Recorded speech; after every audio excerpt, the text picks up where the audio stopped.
The night Lord Ashford met Miss Cecily Wren, her brother described her as a distant cousin, fallen on hard times, grateful for any kindness. 3 things in that sentence were lies. Cecily counted them as Edmund spoke, standing at his elbow in the drawing-room of Ashford House with her hands folded, and her face arranged into the particular expression she had perfected over 23 years of being Edmund Wren's sister. Attentive, agreeable, quietly, invisibly elsewhere. Edmund was very good at this. He had always been very good at this, the warm voice, the self-deprecating pause, the way he made generosity toward someone else sound like a compliment to the person he was asking it of. Cecily had watched him do it her entire life. She no longer found it impressive. She found it, if anything, useful, because a man performing charm was a man not paying attention to what the person beside him was actually doing. She looked at the Duke of Ashford across the drawing-room. He was not looking at Edmund. He was looking at her. Ah, thought Cecily, so it's going to be that kind of evening. She had planned for several kinds. She had not, she realized, planned quite carefully enough for this one. She had chosen the dress herself. Edmund had sent 3 alternatives, all of them carefully, deliberately wrong. The kind of wrong that looked like an honest mistake and wasn't. Too fine and she would seem presumptuous. Too shabby and she would seem pathetic. Edmund needed her to seem grateful, just comfortable enough to be presentable, just diminished enough to be manageable. Cecily had looked at his 3 alternatives and then gone to her trunk and found something he had never seen. It was gray, quiet, entirely respectable. It said nothing in particular about money in either direction, which meant it said everything she intended. Edmund had looked at it when she came downstairs and she had watched him decide, in the space of 2 seconds, that it was fine, that he couldn't object without explaining why he was objecting, and explaining why he was objecting would require a conversation he didn't want to have in the carriage on the way to Ashford. He had offered her his arm instead. She had taken it. Round 1, she had thought, to no one in particular. Ashford House was larger than she had expected and better kept than Edmund had implied, which told her something. Edmund's descriptions of places tended toward the useful. He made things sound a little worse than they were when he wanted her to feel lucky, a little better when he wanted her to feel intimidated. He had described Ashford as comfortable, if you like that sort of thing, which meant it was either very grand or very welcoming, and she had prepared for both. It was both. The housekeeper met them at the door, a capable-looking woman in her 50s who assessed Cecily in approximately 3 seconds with the efficient attention of someone who had been reading guests accurately for decades. Whatever she concluded, she gave no indication of it. Simply took their coats and directed them toward the drawing-room with the smooth competence of a well-run house. Cecily noticed the flowers in the hall. Fresh. Well chosen. Not extravagant, just right. Someone in this house had taste and was not performing it. She filed it away. The drawing-room held perhaps 20 people, neighbors, she gathered, local families, the comfortable circuit of a duke's social life in the country. The kind of gathering that looked informal and wasn't. Everyone knew everyone and had known everyone for years, and the presence of strangers was noted, catalogued, and discussed in glances before the strangers had crossed the threshold. Cecily felt 20 pairs of eyes move to her as she entered. She kept her expression pleasant, her posture easy, her hand still. Edmund steered her toward the center of the room with the practiced confidence of a man presenting something he was proud of, which was, she thought, precisely the problem with Edmund. He was proud of her. He had always been proud of her. In the specific, proprietary way, a man is proud of a possession that reflects well on him. It had taken her an embarrassingly long time to understand the difference between that and something else.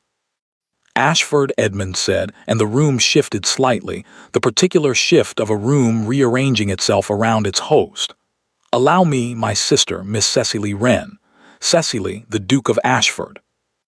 He had not said poor relation yet. He was saving it. He would work it in, he always did, always in the second or third sentence, always with a small, rueful smile that made it seem like a confidence shared between gentlemen, rather than a knife placed quietly between someone's ribs. Cecily turned to face the Duke of Ashford. He was, she registered this in the same efficient, uninvested way she registered all useful information, somewhat younger than she had expected. Somewhere in his mid-30s. Dark coat, no jewelry, the kind of physical ease that came from a man comfortable enough in his own life that he had stopped thinking about how he appeared in it. He was also, she noticed immediately, not doing the thing people usually did when Edmund introduced her. The thing people usually did was look at her and then look at Edmund and perform a small calculation, poor relation, grateful for kindness, be pleasant, but don't make too much of it, and arrange their faces accordingly. It happened within the first 3 seconds, reliably, every time. The Duke of Ashford looked at her and did not do the calculation. He simply looked at her directly, without the social machinery running behind his eyes, and said, "Miss Wren, welcome to Ashford." "Thank you," Cecily said. "It's a beautiful house." "It has its virtues," he said. And then, and this was the part she had not prepared for, "Have you been to this part of the county before?" Not "How long have you been with your brother?" or "Edmund tells me you've had a difficult time of it," or any of the careful, managed questions people asked when they had already been told what to think of her. Just, "Have you been here before?" A real question. The kind you asked someone you were actually curious about. "Once," she said, "when I was 12, my father brought me." "What did you think of it then?" "I thought the grounds were extraordinary. I still do, from what I saw on the way in." Something shifted in his expression, a small movement of interest, genuine rather than performed. Edmund touched her elbow. "Cecily has always had a good eye," he said smoothly, stepping into the conversation with the particular skill of a man who has noticed it going somewhere he didn't plan for. "Though I'm afraid she hasn't had much opportunity to exercise it lately. It's been rather a difficult few years. We're very grateful for your hospitality, Ashford, very grateful indeed." There it was, third sentence, right on schedule. Cecily kept her expression pleasant. The Duke looked at Edmund with the brief, polite acknowledgement of a man receiving information he has already set aside, and then he looked back at Cecily. "The East Gardens are open tomorrow morning if you'd like to see them properly," he said. "Mrs. Holt will know the best time." "I'd like that very much," Cecily said. Edmund's hand on her elbow tightened very slightly. She did not look at him. The evening went on. She was passed from group to group in the way of these evenings, pleasant conversation, careful questions, the social performance of a woman who was exactly what her brother had described. She was good at it. She had been good at it since she was 16, which was when she had first understood that the most useful thing in a room full of people watching you was to give them precisely what they expected and keep everything else entirely to yourself. She watched Edmund work the room. She watched him charm the neighboring gentleman. She watched him compliment the lady beside him on her brooch with exactly the right mixture of admiration and knowledge. She watched him laugh, that warm, easy laugh, and saw the room lean toward it the way rooms always did with Edmund, pulled in by the gravity of a man who made everyone feel, briefly, that they were the most interesting person he had ever met. She had felt that once, a long time ago. She watched him and she watched the Duke, and she noticed that the Duke watched Edmund too, not with suspicion, not yet, but with the quiet attention of a man storing information. Perceptive, she thought. Good. She had been counting on the Duke being perceptive. It was a necessary part of the plan. What she had not been counting on was finding him, interesting. That was inconvenient. She made a small note of it and put it away. She was standing near the window at 9:30, studying the darkness of the East Gardens and calculating timelines, when she heard him beside her. "You don't look like someone fallen on hard times," the Duke said. She turned. He was standing close enough for the words to be private, not inappropriately close, just close enough. His expression was not accusatory. It was simply observant. The statement of a man who had been thinking something and had decided, reasonably, to say it. Cecily looked at him for a moment. "Don't I?" she said. "No," he said, "you don't." She held his gaze for exactly long enough. Then she turned back to the window. "The East Gardens," she said. "Are those the ones with the walled section? I thought I saw a wall from the drive." A pause. "Yes," he said. "The roses are dormant now, but in spring." "I look forward to seeing them," she said pleasantly, and turned toward the room and left him at the window. Behind her, she heard Edmund say something charming to someone across the room and the comfortable laughter that followed.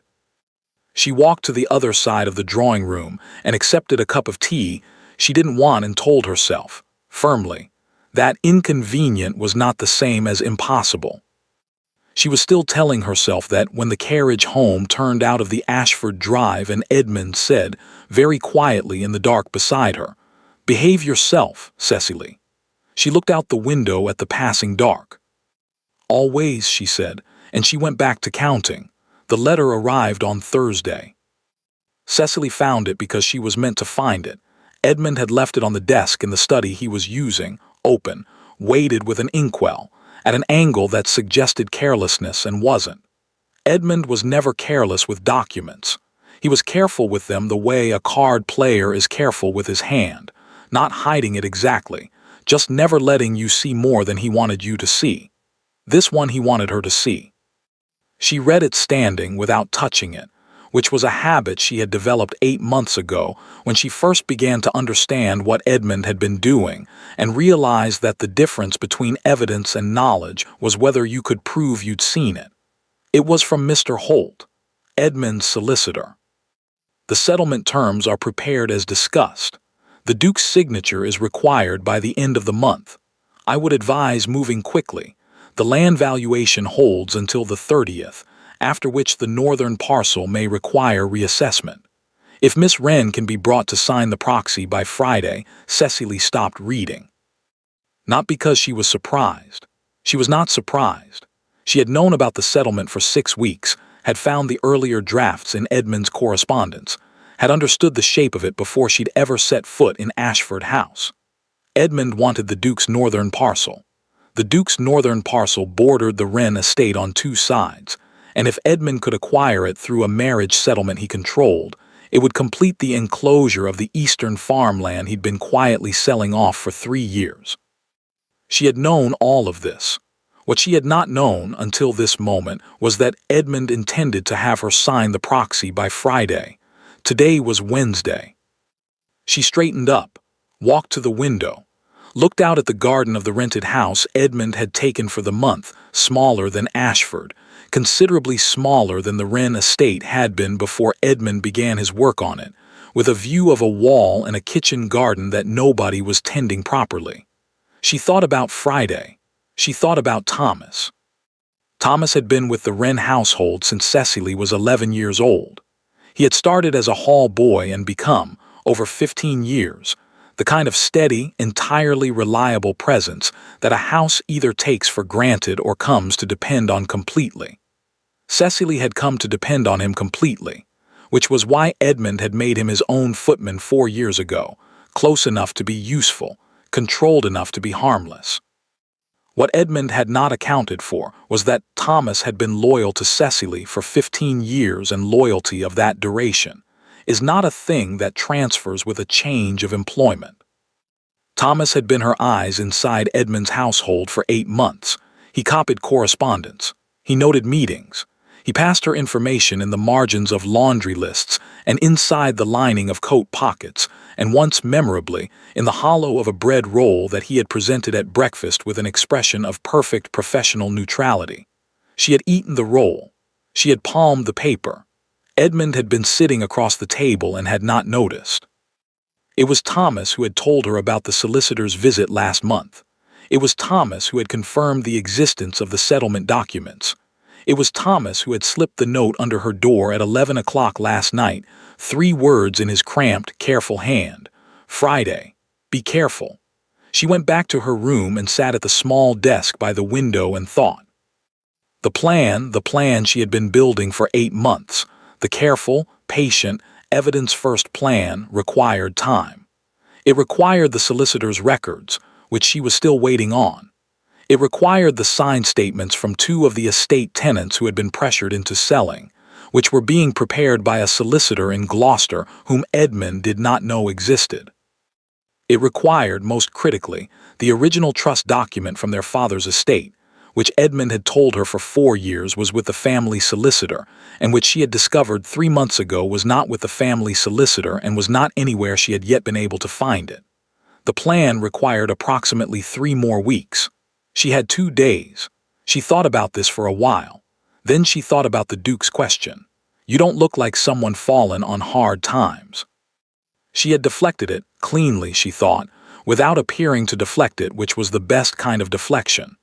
She had turned it into a conversation about gardens and walked away before it could become anything else. But she had felt it, underneath the deflection. The small, inconvenient weight of being correctly seen. She had not been correctly seen by anyone in a long time.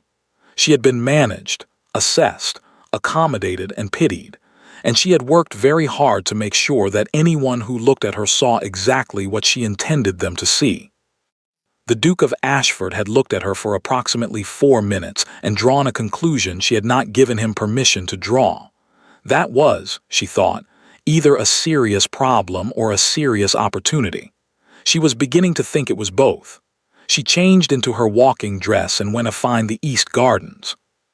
Mrs. Holt, the Ashford housekeeper, whose name she had remembered precisely because Edmund had mentioned the solicitor of the same name, and she made a point of noting potential confusions before they caused her trouble, told her the gardens were best in the morning but that the walled section was open whenever she liked. Cecily went. The wall was old, red brick, built when someone had decided that certain things deserved protection from the wind. Inside it was quiet in the way of enclosed spaces, not silence exactly, but the particular hush of somewhere that had held seasons in it for long enough that the air itself felt different. The roses were cut back for winter, bare canes tied carefully to the trellises, the beds mulched and waiting. She walked slowly. She was not precisely thinking about the roses. She was thinking about proxies and Fridays and the distance between what she needed and what she had. What is it you actually need, Miss Wren? She stopped walking. She had not thought about that moment again since it happened, had deliberately not thought about it, which was itself a kind of thinking about it. The question had been direct in a way that direct questions almost never were, which was to say it had been aimed somewhere real rather than somewhere polite, and had arrived accordingly. What is it you actually need? The answer she had not given was, the estate, the documents, 8 more months and I can do this without anyone's help. The answer she had not let herself examine was the one underneath that. You came early, she turned. The Duke was at the gate, in a coat that had seen outdoor work and boots that confirmed it, with the look of a man who had been up since before the house was fully awake. He did not appear surprised to find her here. He appeared, if anything, as though he had half expected it. You said the morning was best, she said. It is. He came through the gate and stopped a comfortable distance away, looking at the rose beds with the familiar ease of someone who had walked this path many times. They'll be extraordinary in May. My grandmother planted the original stock. You kept her design. There didn't seem to be any reason to change it. He said it simply, without sentiment, and it told her something about the kind of man who looked at what he had inherited and asked whether it needed changing rather than assuming the answer was yes. She filed it away. She was running out of room, she thought, for things she was filing away about him. They walked for a moment without speaking. She noticed he did not fill silences for the sake of filling them, which was rarer than it should have been. Mr. Wren tells me you've been with him for the past 2 years, the Duke said. Has he? He mentioned it last night after you went in, that you'd had difficulty after your father died, that he'd taken you in. The phrasing was Edmund's. She could hear it, taken you in, the particular construction that made generosity of a man managing his own assets. Edmund has been very attentive, she said, since father died.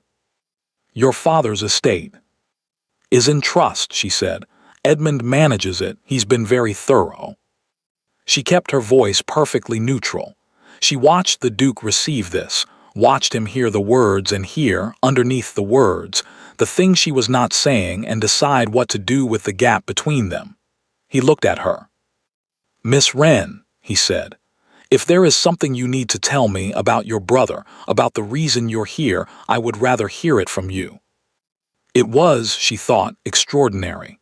She had been here less than 48 hours and he was already at the door of it, asking her to open it. Part of her wanted to. That was the inconvenient part, the part she had been filing away and running out of room for. The other part of her knew that she could not open that door yet. Not without the documents, not without the statements from Gloucester, not without something more than her word against Edmonds, because her word against Edmonds was a fight she had already tried to have and already lost. "I think," she said carefully, "that there are things which will become clear in time." He studied her for a moment. "How much time?" "Not very much," she said. "I hope." He nodded, slowly, the nod of a man accepting terms he finds inadequate but recognizes are the best currently on offer. They walked the rest of the walled garden in silence. It was, she thought, a remarkably comfortable silence for two people who did not yet know each other at all. That was, she decided, the most inconvenient thing of all. Thomas found her at noon. She was in the small sitting room Edmund had designated as hers, a room with good light and a view of the drive, which she had chosen for the view of the drive, and he came in with the tea tray and set it down and did not leave. She waited until the door was closed. "Friday," she said. "Tonight, miss." His voice was very low. He moved it. "Mr. Holt is coming tonight." Cecily set down her cup. "Tonight," she repeated. "After dinner. He told me to make sure you retired early, said you'd been tired from the journey." She was quiet for a moment. Edmund was good. She had always known Edmund was good.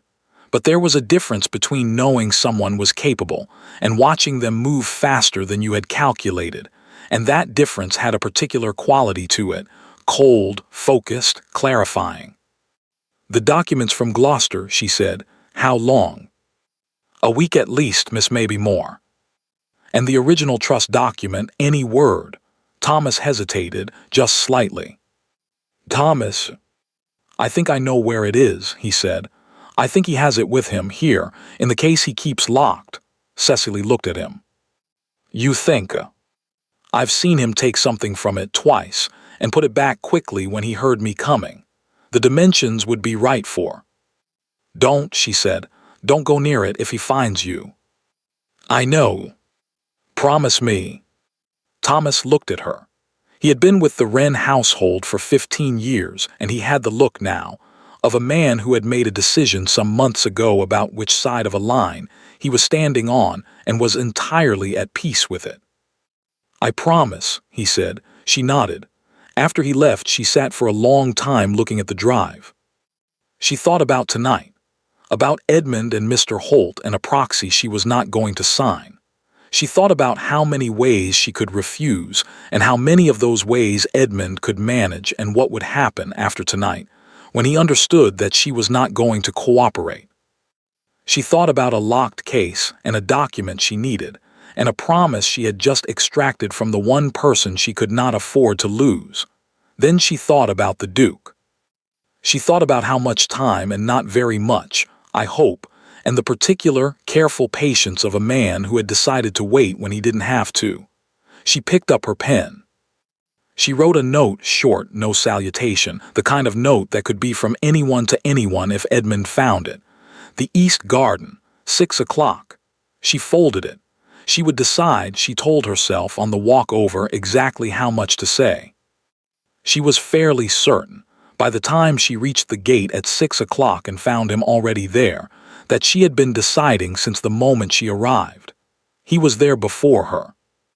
She had half expected, if she was honest, that he would not come at all, that the note would seem too strange or too presumptuous or simply too much, and that she would stand at the gate of the walled garden at 6 o'clock feeling like a woman who had miscalculated badly. He was standing at the far end of the garden with his hands behind his back, looking at the dormant roses in the low winter light, and he turned when he heard the gate and looked at her with the expression she was beginning to recognize, that direct, unperformed attention that kept catching her unprepared. "Miss Wren," he said. "Thank you for coming," she said. "I was curious," he said simply, and waited. She had rehearsed 3 versions of this conversation on the walk over. The first was careful, give him one piece, the smallest piece, enough to establish that she was not what Edmund had described without giving him anything he could act on prematurely. Keep it controlled. Keep it managed. The second was slightly less careful, 2 pieces, the estate and the trust, enough to make him understand the shape of things without the specifics that required documentation. The third she had dismissed almost immediately because it involved telling him everything, and she had not told anyone everything in 8 months, and was not about to start in a walled garden at dusk with a man she had known for 48 hours. She had arrived at the gate intending the first version. She looked at him standing in the low light with the winter roses behind him, and the patience of a man who had decided not to fill the silence, and she said, "My brother did not describe me accurately." "No," the Duke said, "I didn't think he had. I am not a poor relation. I am not fallen on hard times. I have never been dependent on Edmund's generosity." She kept her voice even. "My father left his estate to me directly. I have been the primary beneficiary of the Wren Trust since I was 19 years old." The Duke was very still. "Edmund is trustee," she continued. "He was appointed because I was 19 and my father believed, reasonably, at the time, that I would benefit from guidance during the transition." She paused. "My father died before he had the opportunity to observe what that guidance would look like in practice." She stopped. That was the first piece, the smallest piece. She had given it cleanly and it was out now in the cold air between them, and she watched him receive it. He was quiet for a moment. "How long?" he said. 4 years. "Has anyone else?" "No," she said. "No one who could do anything useful." He nodded. Not the nod of a man performing sympathy, the nod of a man processing information, organizing it, placing it alongside other things he had already noted. "The settlement," he said. She looked at him. "Edmund has spoken to my solicitor," he said. "Twice in the last month. He mentioned a possible arrangement, land, adjacent parcels, terms to be discussed." He paused. "I didn't pursue it. Something about the approach felt," he considered, "premature." "Edmund tends to work quickly," Cecily said. "Yes," said the Duke, "I've noticed." She looked at him, at the careful, organized way he was putting this together, the pieces she had given, and the pieces he had already gathered himself, and felt something she had not felt in a very long time. Not relief exactly, something more cautious than relief. The tentative, almost suspicious recognition that she was not, at this particular moment, entirely alone in the room. She had been alone in the room for 4 years. She did not trust the feeling, but she noted it. "Can I ask you something?" the Duke said. "You can ask," she said. "I may not answer." "Fair," he looked at her directly. "You came here on purpose, didn't you?" She held his gaze. "Edmund brought me," she said. "Edmund brought you because he needed you here, but you agreed to come, and I don't think you're a woman who agrees to things she hasn't already decided are useful." He paused. "So, you came here on purpose." The garden was very quiet. "Yes," she said. "What did you need from here?" She looked away for a moment at the rose beds, the careful tied canes, the wall that kept the wind out. Someone had built that wall because they understood that certain things needed protection to grow. She had always liked that about enclosed gardens. "Time," she said finally. The situation at home has been accelerating. I needed to be here where I could see what he was doing while I waited for certain processes to complete." "What processes?" "Documentation," she said. "Evidence. The kind of thing that makes a difference in front of a solicitor." "You're building a case." "I have been building a case," she said, "for 8 months." He was quiet for a moment. She watched him decide something. She could see it, the small movement of resolution crossing his face. "How can I help?" he said. She blinked. She had not expected that. She had expected questions, more questions, careful questions, the kind that established what he stood to gain or lose before committing to anything. She had prepared for that. She had not prepared for 3 words delivered with the straightforward simplicity of a man who had already made up his mind. "You don't know enough yet," she said. "No," he agreed, "but I know enough to know which direction things are pointing." A pause. "And I know what Edmund wants from this house. He's been laying groundwork with my solicitor for weeks. Whatever he's arranged, I haven't agreed to it, but I'd like to understand what it actually is before he presents me with something signed." "He'll present it tonight," Cecily said. The Duke looked at her. "His solicitor is coming after dinner," she said. "I was supposed to retire early. Edmund intended to." She stopped. "There's a proxy document for the settlement. He wants my signature on it before you've been given the full terms." "Why?" "Because the full terms," she said, "include provisions for the Wren estate that have nothing to do with the land adjacent to yours. The estate has been managed in ways that require the settlement to go through before anyone examines the accounts too carefully." She said it plainly. It was the second piece, larger than she'd intended to give tonight, larger than the first version of this conversation had included, and she felt the giving of it the way you feel any significant thing leaving your hands. Not regret, just wait. The Duke was quiet for a long moment. "The estate is being stripped," he said. "Systematically," Cecily said. "Yes." "And the settlement would cover it, provide enough incoming capital that the outgoing wouldn't be visible for another several years, by which time Edmund would have what he needed and I would have." She stopped.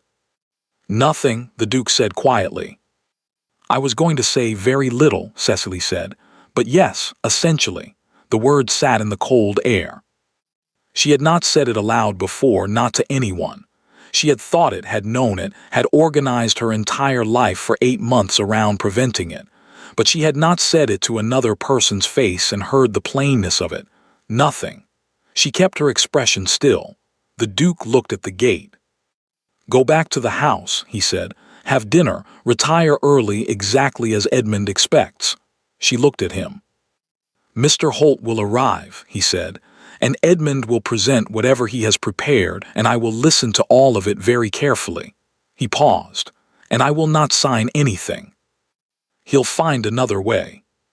"He will try," the Duke said. "But there is a difference between trying and succeeding, and Edmund's efforts in that direction have so far relied on my not knowing what I now know." He said it simply, without drama, the statement of a man who had made a decision and had no particular need to perform it. Cecily looked at him for a moment. "You should know," she said, "that I came here with my own intentions. That I am not simply a person this is happening to. I had a plan. I was using the situation deliberately." "I know," he said. "I wanted you to know that I told you." "I know that too." Something moved at the corner of his mouth. "Miss Wren, I've spent the last 2 days noticing that you are approximately 3 steps ahead of everyone in every room you enter. The idea that you arrived here without a plan did not seriously occur to me." She looked at him. She did not know quite what to do with that, with being seen that clearly, that matter-of-factly, without it being used for anything. People who noticed things about Cecily Wren usually did something with what they noticed. Edmund did. Even people who meant well turned it into advice or concern or management. The Duke had noticed and simply said it, as a fact, as something he found, if anything, straightforward. "You should go in," he said, "before Edmund notices you've been out." She turned toward the gate. "Miss Wren," she stopped. "The documents you're waiting for from wherever you've had them prepared. When they arrive." "I'll tell you," she said, "when they arrive." She went back through the gate. The cold air followed her across the garden, and she did not look back, which was a discipline she had been practicing for 4 years, and which had never, until this particular evening, felt like it required quite so much effort. Dinner was lamb and 2 remove courses and Edmund at his finest. He was charming in the particular way he was always charming when he was nervous. Just slightly more of everything, the warmth a degree warmer, the laughter a beat quicker, the attention to the Duke so precisely calibrated that anyone watching would have thought them old friends rather than men who had met a fortnight ago. Cecily ate her lamb and watched Edmund perform and counted. The Duke ate his lamb and spoke pleasantly about the northern parcel and the spring planting and the history of the eastern boundary wall, and gave no indication whatsoever that he had spent the last hour in a walled garden being told the true shape of things. He was, she thought, very good at this. Not Edmund's kind of good, not the warm performance of a man making you feel seen in order to manage you. Something quieter. The ability to sit with knowledge and not let it move across his face before he was ready. She found it, she noted filed, did not examine, extraordinarily reassuring. At 9 o'clock Edmund said, "Cecily, you look tired. Don't feel you must stay up on our account," with the particular solicitude of a man disposing of an inconvenience. "You're right," she said. "I am tired. Good night, Edmund." She did not look at the Duke. She went upstairs. She sat in the chair by the window in her room with her coat still on and her hands folded in her lap, and she listened to the house. At 9:30 she heard a carriage. Mr. Holt. At 10 o'clock she heard voices from the study below, indistinct, the low, careful sound of men discussing business. At 10:30 the voices stopped. At 20 minutes to 11 she heard a door close and a carriage leave. At 11 o'clock she heard footsteps in the corridor outside her room, Edmund's. She knew his tread pausing outside her door. She did not move, did not breathe differently. The footsteps moved on. She sat in the chair for another hour. Then Thomas knocked very softly twice, and she opened the door. His face told her before he spoke. "He didn't sign," Thomas said. "The Duke." Mr. Holt presented everything and the Duke listened, and then he said he needed more time to review the terms, and Mr. Holt left without the signature. Cecily breathed. "Edmund," she said. "Angry," Thomas said carefully. "Very quiet, he's in the study." She nodded. "Thomas," she said, "be careful tomorrow, be very careful." "I will, miss." She closed the door and went to the desk and sat down and allowed herself, in the dark, alone, where no one could see, approximately 30 seconds of something that was not quite relief and not quite gratitude, and was, in its way, more overwhelming than either. Then she picked up her pen. There were documents to request and timelines to revise, and a plan that needed adjusting for the fact that it now had, for the first time in 8 months, more than one person in it. She began to write. Edmund was pleasant at breakfast. That was how she knew. Edmund was always at his most pleasant when he had decided something, when the calculation was complete and the path was clear and all that remained was the execution. The warmth came back, the ease, the particular quality of a man who had stopped being worried because he had found a solution, and the solution, whatever it was, satisfied him. Cecily ate her toast and watched him be pleasant and counted the things she did not know. She did not know what he had decided. She did not know how much he had understood from last night, whether he had concluded the Duke was simply cautious, or whether he had begun to suspect something more specific. She did not know where Thomas was. He had not appeared at breakfast, which he always did, which was the detail that sat at the back of her mind like a stone in a shoe, small and impossible to ignore.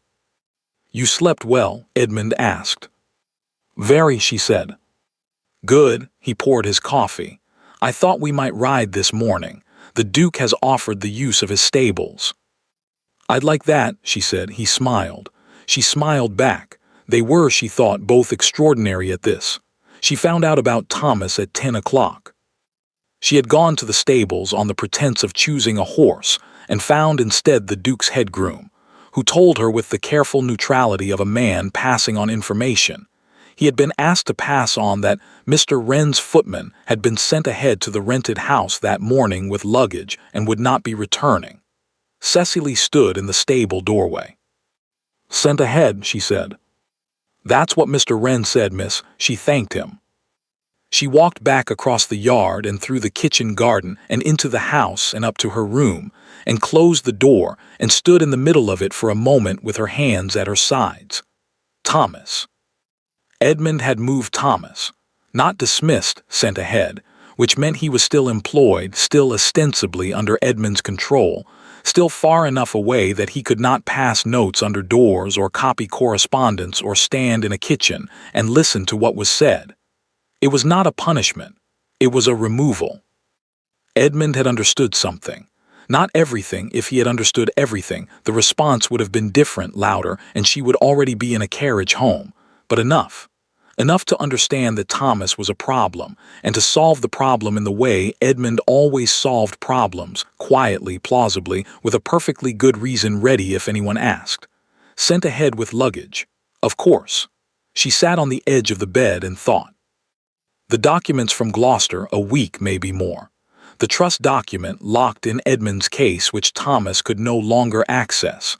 The Duke who had not signed last night and had thereby told Edmund that the straightforward path was closed. Edmund was recalculating. So was she. He came to her room at 7 o'clock. She had expected the corridor, expected him to catch her between rooms, where a conversation could be brief and deniable and over before she had organized herself. That was usually his method.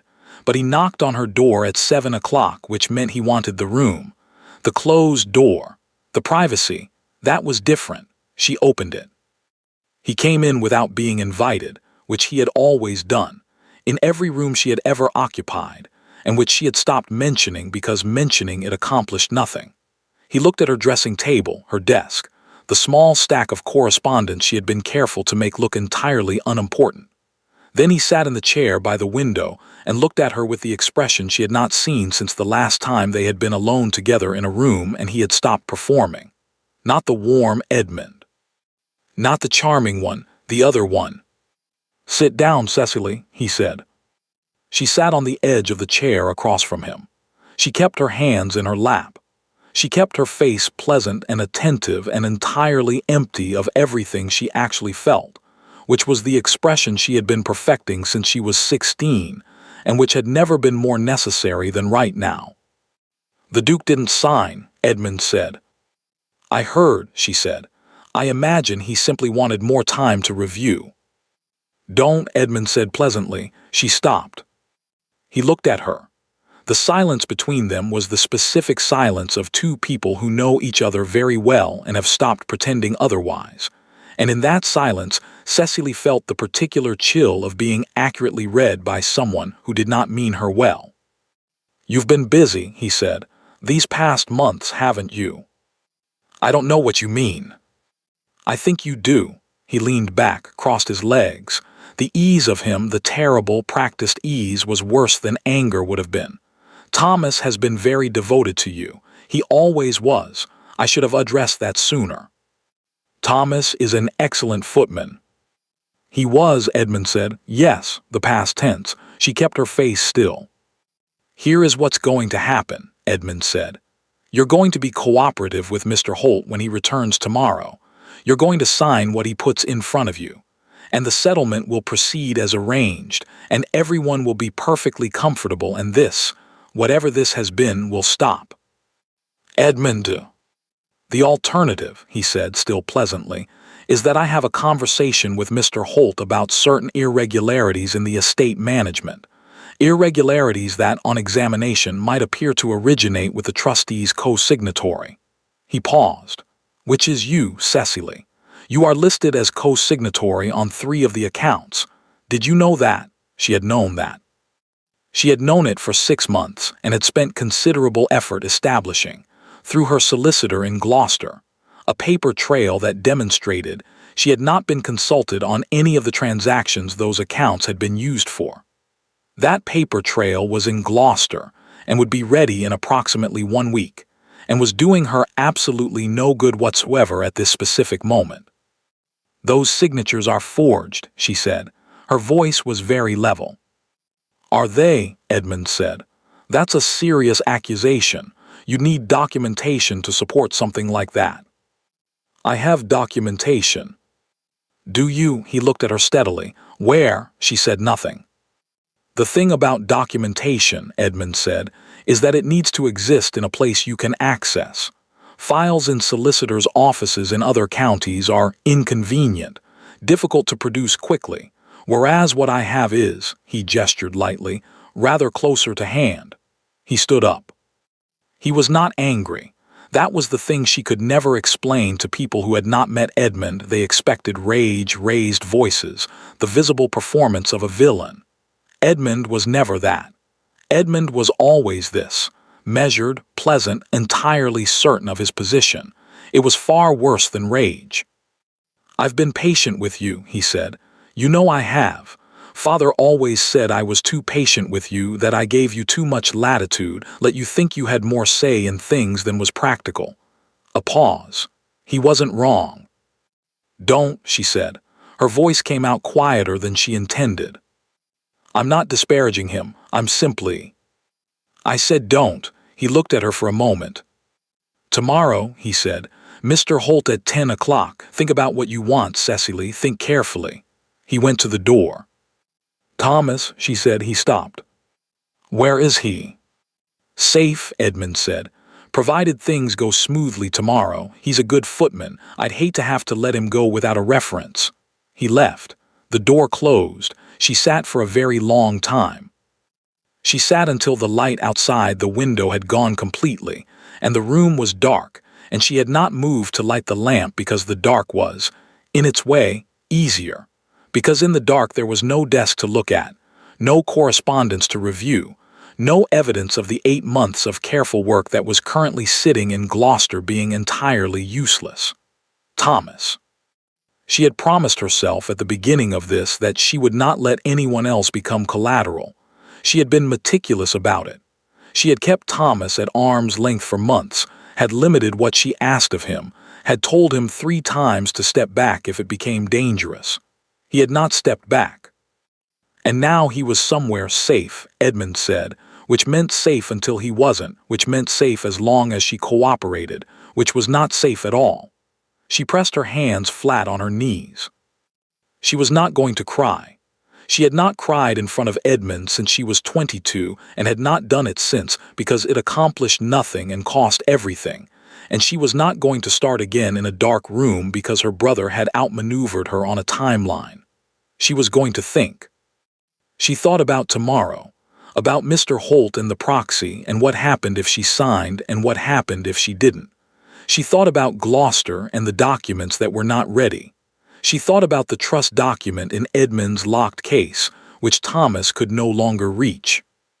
She thought about the Duke, who had not signed last night and did not know why it mattered, who had said, "How can I help?" with the straightforward simplicity of a man who had decided and meant it. She thought about what she had told herself 8 months ago when she began. I will not ask anyone for help. I will not put anyone else in the path of this. I will do it myself, with documentation properly, and when it is done, it will be done completely and no one else will have paid for it. She had meant every word of that. She picked up her coat. The house was quiet at 9:30.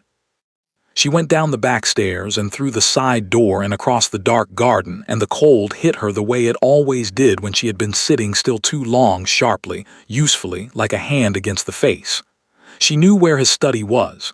She had noted it on the first day. She knocked. A pause, then, "Come." He was at his desk with a lamp and a letter he set aside when she entered. He looked at her, at the coat, the hour, whatever was on her face, and stood up. He did not say Miss Wren or this is unexpected or any of the things that would have required her to perform composure she was not certain she had left. He said, "Sit down." She sat. He sat across from her. He did not reach for the bell to call for tea or ask her if she was all right or do anything except look at her with that direct, uncomplicated attention and wait. She had rehearsed, on the walk across the garden, the careful version, the strategic version, the version that gave him what he needed to know without costing her anything she wasn't prepared to spend. She looked at him in the lamplight and found that she was very tired. "Edmund came to my room tonight," she said. "I thought he might," the Duke said, After last night. He wants me to sign the proxy tomorrow. Mr. Holt at 10. What did you tell him? Nothing, she said. I hadn't decided. And now? She looked at her hands, at the lamplight on the desk between them, at the letter he had set aside when she knocked. Thomas, she said, my footman. Edmund sent him away this morning out of reach. Edmund made it clear that Thomas's situation depends on my cooperation. She said it plainly.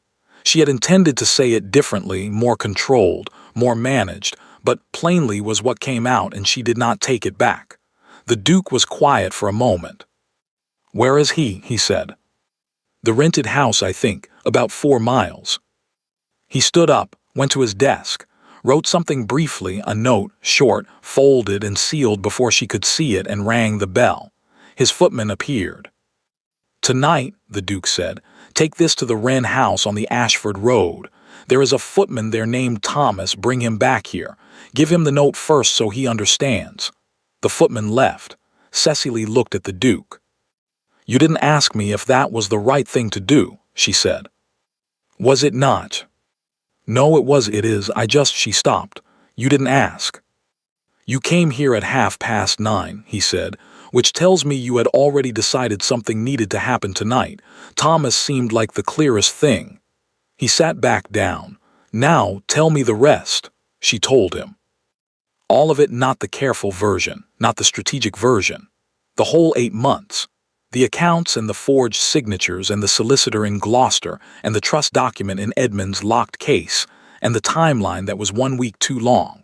She told it the way she had never told it to anyone, straight through, without managing how it landed, without watching his face to calibrate what came next. When she finished, the lamp had burned lower and the room was quieter than it had been. The Duke was quiet for a moment. Then he said, the trust document, you need the original. Without it, everything else it's harder. It's possible, but it takes longer, and Edmund can contest. I have a locksmith, the Duke said. On the estate, very discreet. She stared at him. Edmund's case, he said. If it's here in this house, it's accessible. She stopped. That's theft. It's retrieval, he said, of a document that belongs to you. It's still. Yes, he said. It is, I know. He looked at her steadily. Do you want it or not? She looked at him. She thought about 8 months of being meticulous and careful and correct, about doing it properly, with documentation, through the right channels. She thought about Edmund at 7 o'clock with his terrible pleasant voice, and Thomas 4 miles away in a rented house. Yes, she said. He nodded. Then we need Edmund out of the house tomorrow morning, he said. I'll arrange a ride. He won't refuse. He wants to keep me amenable until Holt arrives. He paused. While he's gone. I can manage the timing, she said. I know you can. She looked at him across the lamp. She thought about I will do it myself, and I will not ask anyone in 8 months of being entirely, deliberately alone in this. She thought about how that had felt. She thought about how this felt. Why, she said quietly. You don't. Edmund is your neighbor. The settlement would have been straightforward for you. You'd have gotten the land. The terms were. The terms, the Duke said, were built on 8 months of lies and 4 years of theft, and the person they were designed to leave with nothing is sitting in my study at 9:30 because she has run out of other options. He said it without heat. That's not something I'm prepared to be party to. The lamp flickered. Outside, somewhere across the dark garden, a horse moved in the stables. I've been doing this alone, she said. She had not meant to say it. It came out anyway. I know, he said. I was very good at it. You were extraordinary at it, he said, and it almost wasn't enough. That's the part that matters. She looked at him for a long moment. Then she said, the ride tomorrow, what reason will you give him? I'll think of something, the Duke said. I usually do. And Cecily Wren, who had not smiled genuinely, unguardedly, without calculating what it communicated in approximately 4 years, almost smiled. Thomas arrived at 11:30. He looked tired and relieved, and when he saw Cecily, like a man setting down something heavy he had been carrying since morning. She stood up. "Miss," he said. "I told you to be careful," she said. "I was," he said, "mostly." She looked at him for a moment, then she said, "You're working for the Duke now, temporarily. He'll explain the arrangement." Thomas looked at the Duke, who nodded once. "Gladly," Thomas said, with a feeling that suggested gladly did not begin to cover it. She left at midnight. The Duke walked her to the side door, not because she needed walking, but because he did it and she found she did not object. At the door she stopped and turned. "Tomorrow," she said, "after the ride, if Edmund comes back before we're done." "He won't," the Duke said. "I'll make certain the ride is long. And if Holt arrives early." "Miss Wren," she stopped. "Go to sleep," he said. "Tomorrow is planned. You don't have to count everything tonight." She looked at him. Nobody had ever told her to stop counting. Usually people either didn't notice she was counting or benefited from it and left her to it. "Old habit," she said. "I know," he said. "Sleep anyway." She went out into the cold. She did not look back. But she noticed, crossing the dark garden toward the rented house, that her hands were not, for the first time in a very long time, running through timelines. They were simply at her sides. It was, she thought, an extraordinary feeling. She was fairly certain she did not entirely trust it yet. She was equally certain that it did not, at this precise moment, matter. The morning was clear and cold, and Edmund was in excellent spirits. Cecily watched him at breakfast and read his mood the way she had always read it, not from what he said but from the specific quality of his ease, the precise calibration of his pleasantness. This morning he was the Edmund who had already won, not the Edmund who was working towards something, not the Edmund who was managing variables, the Edmund who had arrived at the conclusion and was simply waiting for the world to catch up. He thought she had decided. She had not corrected him. "Ashford has suggested a ride," Edmund said, pouring his coffee. "The northern parcel. He wants to show me the boundary markers. Apparently there's a question about the eastern line." "How interesting," Cecily said. "You don't ride in the cold," Edmund said. Not a question. A reminder, the particular kind of reminder that was also an instruction. "Never," Cecily agreed. "I'll be back by noon." He set down his cup. "Mr. Holt at 10, you remember." "Of course," she said. Edmund smiled. Warm, satisfied, entirely certain. She smiled back. She waited until the horses were out of sight. 4 minutes, she gave him 4 minutes, enough to clear the drive and the first bend in the road, enough that turning back would require a reason. She stood at the window of her room and counted, and when the 4 minutes were done, she picked up her coat and went to find Thomas. He was in the corridor outside Edmund's study. He had been there, she understood, since 7 o'clock. "The case," she said quietly.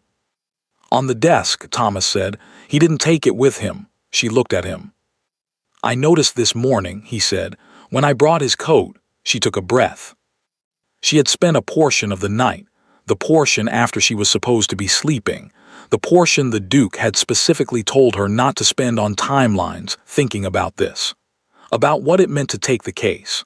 About the line between retrieval and theft, and where exactly she was standing relative to that line. She had concluded, somewhere around 3 in the morning, that the line mattered considerably less than Thomas, standing in a rented house 4 miles away wondering if his situation was going to resolve itself. "The locksmith," she said. "Waiting downstairs," Thomas said. "The Duke sent him at 7.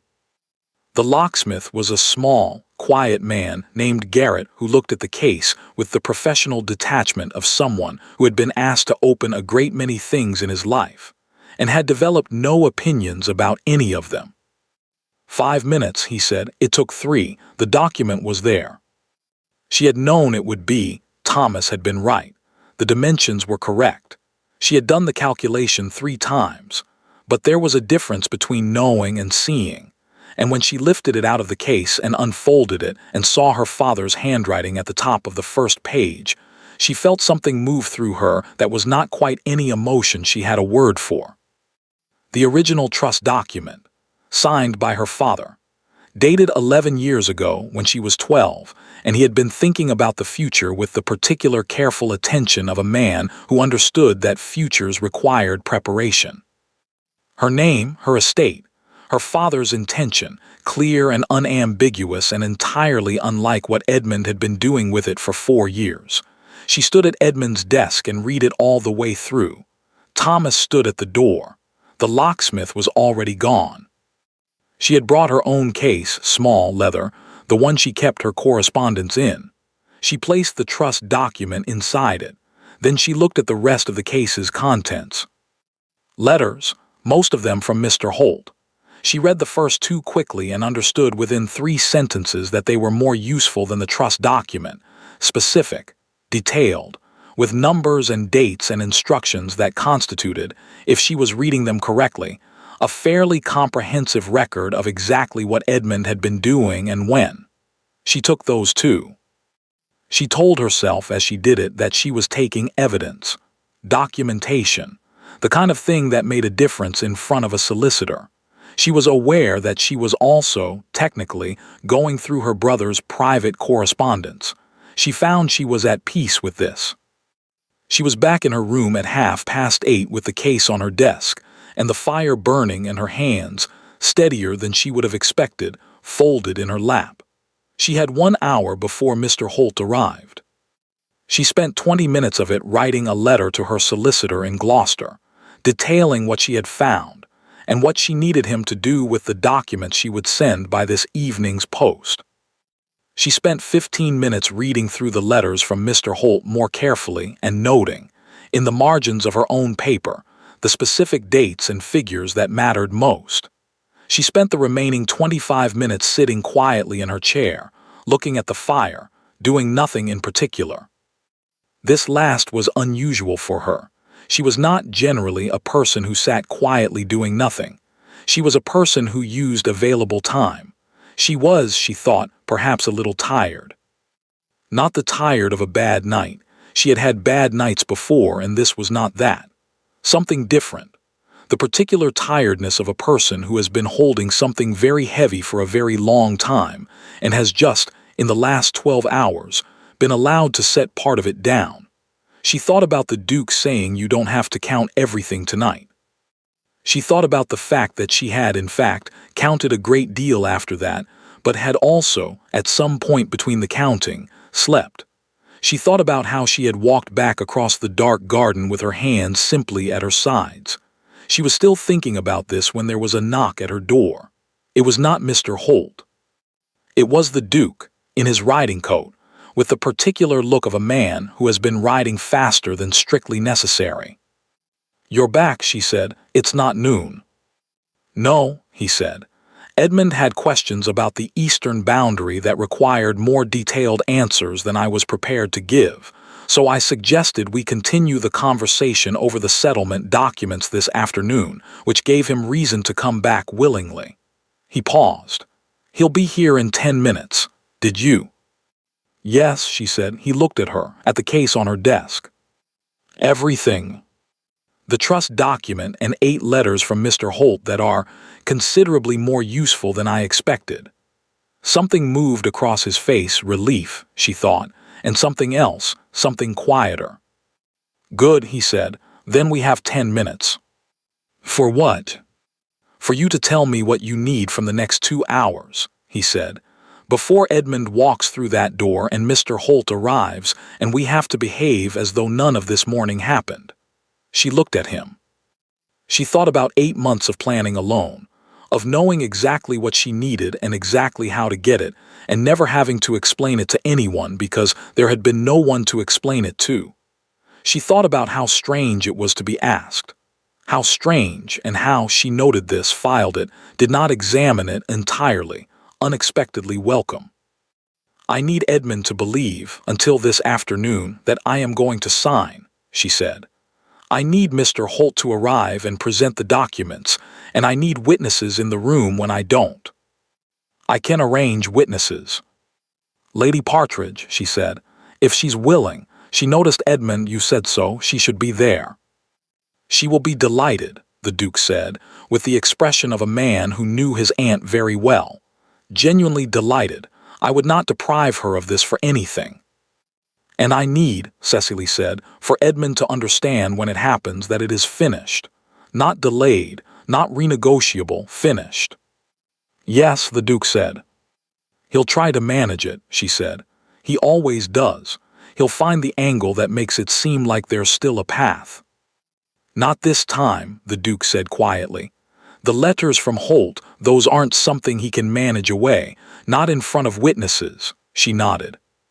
She looked at the case on her desk, at the fire, at the Duke standing in her doorway in his riding coat with mud on his boots, and the focused, settled expression of a man who had decided and was not reconsidering. Thank you, she said. She had not said it before, not directly, not like this. She had acknowledged, she had accepted, she had been efficiently grateful in the way of someone who recognized useful assistance. But she had not said thank you in the straightforward, unmanaged way of one person saying it to another. He looked at her when she said it. Just for a moment, something moved in his expression that she did not immediately have a name for. Don't, he said. Don't what? Thank me as though it's a transaction. I didn't do this for, he stopped. Just don't. She looked at him. All right, she said. He nodded. Edmund will be at the door in 6 minutes. I'll speak to Lady Partridge. He left. Cecily sat for exactly 30 seconds. Then she stood up, straightened her dress, picked up the case, and went downstairs. Edmund arrived at 9:05. He came in from the ride with cold in his coat and satisfaction on his face, and looked at Cecily in the front hall with the warm, proprietorial pleasure of a man who believed he had arranged everything correctly. Good morning, he said. You look rested. I slept well, she said. Good, he handed his coat to the footman. Holt at 10, we'll use the study. Of course, she said. She walked beside him toward the study, and her face was pleasant and attentive and entirely arranged. And if Edmund had looked at her hands, he would have seen them folded in the familiar way, quiet and still. He did not look at her hands. He never had. Mr. Holt arrived at 10:05. He was a thin man who wore his nervousness in his shoulders. They were always slightly raised, as though he expected something to fall. He had been Edmund's solicitor for 3 years, and had, Cecily observed, the specific look of a man who had told himself a long time ago that his professional obligations superseded his personal ones, and had been telling himself this so consistently that he had almost stopped noticing. He set his case on the study desk. Edmund introduced Cecily with the particular warmth of a man presenting a fait accompli. Mr. Holt looked at her. She looked at him. Miss Wren, he said. Mr. Holt, she said pleasantly, I believe we have a great deal to discuss. He opened his case. The door behind them opened. Lady Partridge came in.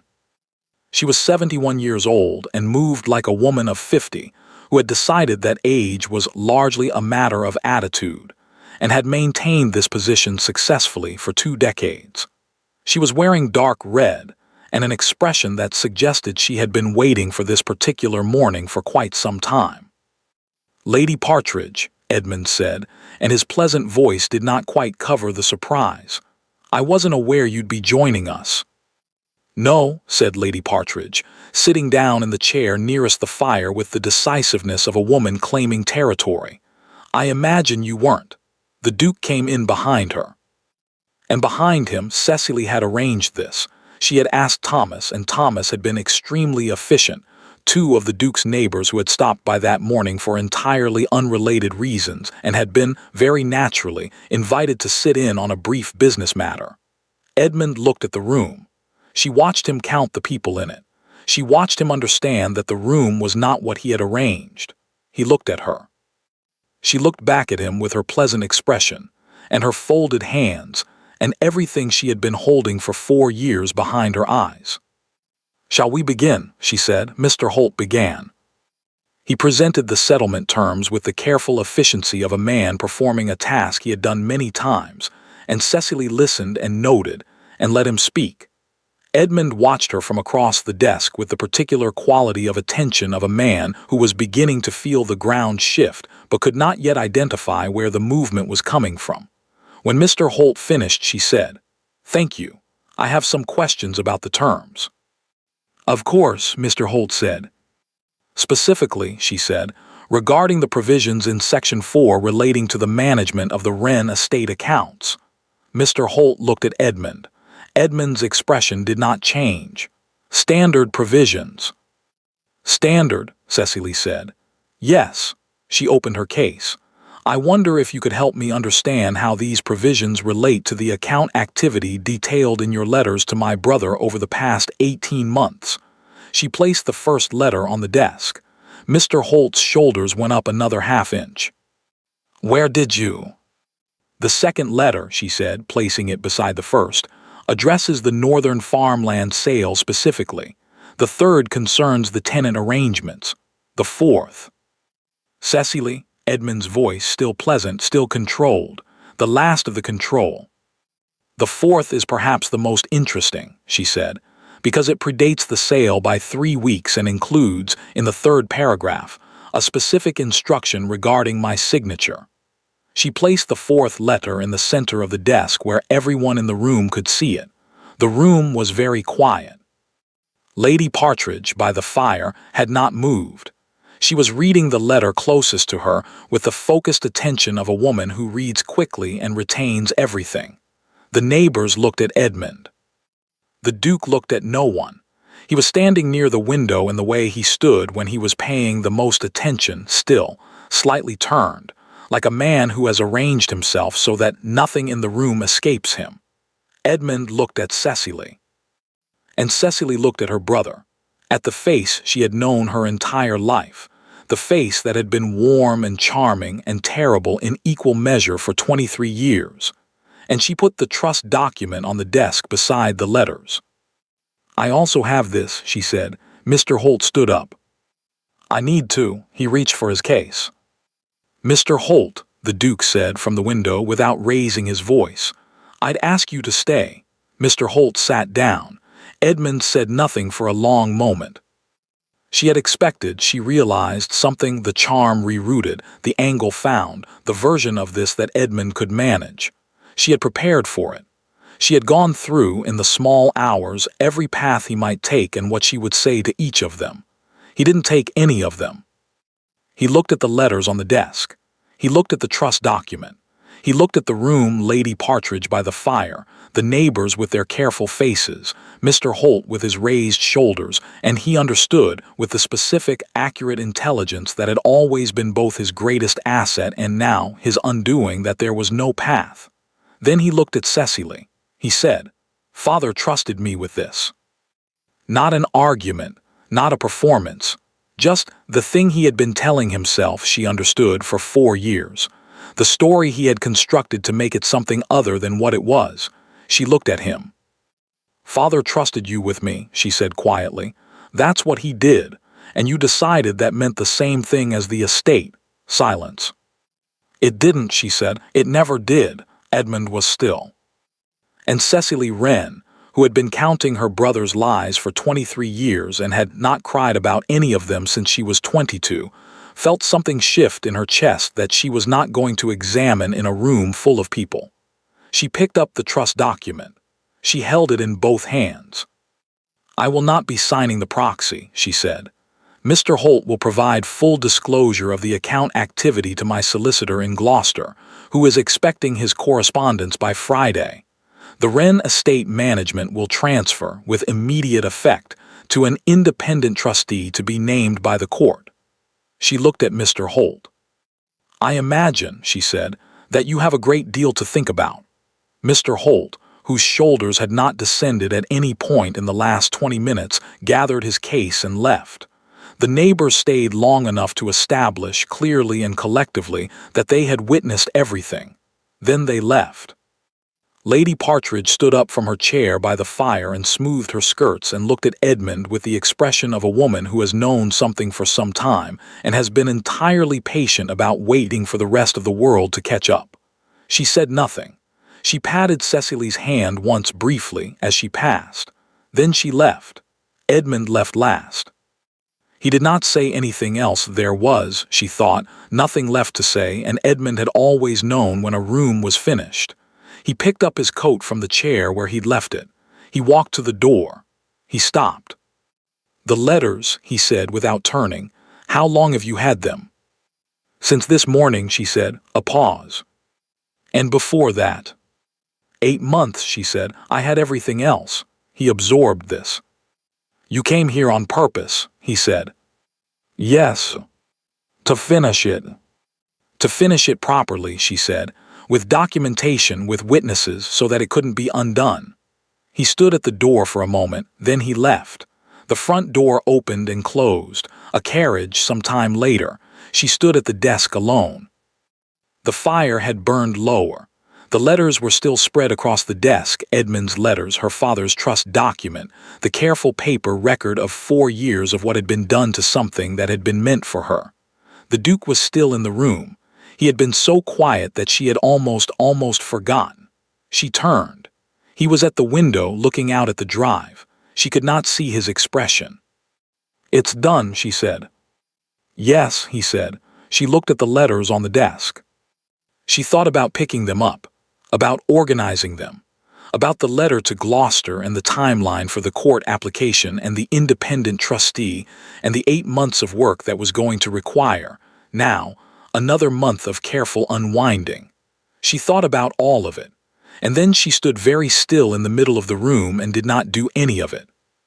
She heard the Duke move quietly, unhurriedly, and then he was at the desk and he was gathering the letters himself, stacking them carefully, placing them in her case with the attentiveness of someone who has decided to be useful and is going about it with no drama whatsoever. She watched him. "You don't have to." "I know," he said. He closed the case. He looked at her directly. In the way she was beginning to understand was simply how he looked at things he considered worth looking at, and he said, "How are you?" Not formally. Not as the thing you say when you mean something else, just "how are you?" She opened her mouth. She intended to say perfectly well or better than expected or any of the variations she had been producing in response to that question for 4 years. She looked at him in the low firelight, with the case closed on the desk between them and her father's trust document finally in her hands, and the sound of Edmund's carriage fading down the drive. "I don't know yet," she said. "I think I won't know for a little while." He nodded. "That's fair," he said. And Cecily, who had been managing her own answers for 23 years, thought that it was, in fact, entirely fair, and sat down. 3 days passed. They were, on the surface, quiet days, the ordinary business of a country house in November, meals and correspondence and the particular unhurried rhythm of a place that had no immediate crisis to manage. Cecily wrote letters. She walked the grounds. She sat in the library twice and read, or attempted to read, and managed approximately 40 pages before realizing she had retained none of them. Edmund did not leave. That was the thing she had not fully planned for. She had assumed, had told herself. In the careful way she told herself things that needed to be true in order for the plan to work, that Edmund would go. That the morning in the study would be sufficient, that a man who understood when a room was finished would understand when a situation was finished and remove himself accordingly. Edmund did not remove himself. He stayed in the rented house 2 miles down the road, and he sent a note on the second day that said, in Edmund's pleasant, controlled hand, "I think we should speak before either of us takes further steps. There is still a great deal to be resolved between us." She did not reply. On the third day he sent another, shorter, "Cecily, there are things you don't know, things about father, about why he made the arrangements he did. You should hear them from me before you hear them elsewhere." She read this one twice. Then she put it in her case with the letters from Mr. Holt and did not answer that one either. "He's trying a new angle," she told the Duke. They were in the East Garden, the walled one which had become, she had noticed, the place they ended up when there was something to discuss that required privacy and cold air. She was not certain when this had become established practice. Somewhere between the first evening and now. "The father angle," the Duke said. "He says there are things I don't know, about why father made the arrangements." "Is that possible?" She thought about it honestly. It was the kind of question Edmund was very good at, the kind that introduced doubt where there had been certainty, that found the small crack in the foundation and pressed. "My father loved me," she said. "He was not a complicated man in the important ways. He believed in being straightforward, and he believed in doing right by the people in his care, and he left me his estate because it was mine, and he wanted me to have it." "Then Edmund is looking for a path," she said. "Yes, he always is." She paused. "The thing about Edmund," she said, "is that he isn't wrong, that there is still a great deal to be resolved. There is the court application, the account history, the independent trustee. All of it has to go through properly, and any of it could be complicated if Edmund decides to complicate it." The Duke was quiet for a moment. "He's going to appear at the formal meeting," he said. "Whatever we arrange with the solicitors, he'll find a way to be there. He'll bring something." "Yes.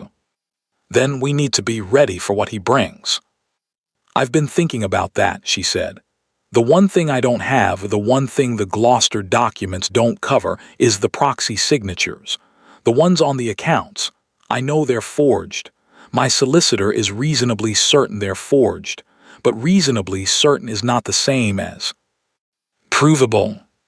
In a room with Edmund present and his own solicitor providing counter-documentation, reasonably certain is not enough." She looked at the rose beds, at the careful tied canes, at the wall that kept the wind out. "I need a handwriting analysis," she said. "A proper one, from someone whose opinion carries weight." "I know someone," the Duke said. She turned to look at him. "My solicitor in London," he said. "He keeps a specialist on retainer. Documents, provenance, that sort of thing. He's given evidence in court 3 times. How quickly can you reach him?" "I'll write today," he said. "If I send a writer, we'll have a response by Thursday." Thursday was 4 days away. She calculated. The meeting with her Gloucester solicitor was scheduled for the following Monday. She had arranged it by correspondence the day after the study, and he had confirmed, and it was, she thought, enough time if the handwriting analysis came back by Thursday, and if Edmund did not. "He's here," Thomas said. They both turned. Thomas was at the garden gate with the expression he wore when he was delivering information. He would have preferred not to deliver. "Edmund," he said, "at the house. He's asking for you, miss. He told the footman he won't leave until he's spoken to you." Cecily looked at the Duke. The Duke looked at her. "He's moved up his timeline," she said. "Yes. He's brought something. If he's here in person, he's brought something." "Probably." She straightened, smoothed her coat, put her hands at her sides, not folded, just still. "All right," she said. "Let's see what it is." Edmund was in the front sitting room. He had chosen it deliberately, she thought. The front sitting room was public-facing, the room used for callers and formal visits, the room that said "I am here on legitimate business" more clearly than any other room in the house. Edmund always chose his rooms carefully. He stood when she entered. He looked, and this was unexpected, and she noted it, tired. Not the performed tiredness of a man asking for sympathy. Actually tired, in the way of someone who had not slept well for several days and had stopped being able to hide it. "Cecily," he said. "Edmund." She sat down. She did not invite him to do the same. He sat anyway. The Duke came in behind her and stood near the door, not intrusively, not performatively, simply present. Edmund looked at him for a moment and then looked at Cecily with the expression of a man recalibrating. "I wanted to speak with you privately," Edmund said. "Whatever you have to say," Cecily said, "you can say here." Edmund considered this. Then, with the sigh of a man accepting terms he doesn't like, "Fine." He reached into his coat. He produced a letter. She recognized the handwriting before he set it on the table between them, her father's. She did not reach for it immediately.